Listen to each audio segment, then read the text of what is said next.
వరంగల్ ఖానాపూర్లో శివాలయం కూల్చివేతపై కేటీఆర్ ఆగ్రహం వ్యక్తం చేశారు. రాష్ట్రంలో మూర్ఖుల పాలన కొనసాగుతోందని విమర్శించారు.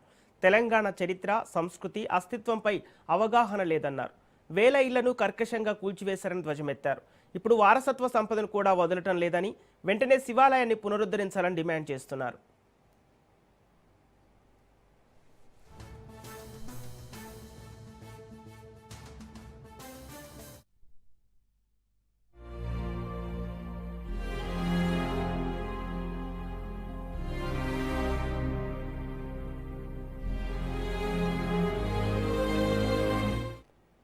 వరంగల్లోని ఖానాపూర్లో శివాలయం కూల్చివేతపై కేటీఆర్ ఆగ్రహం వ్యక్తం చేశారు.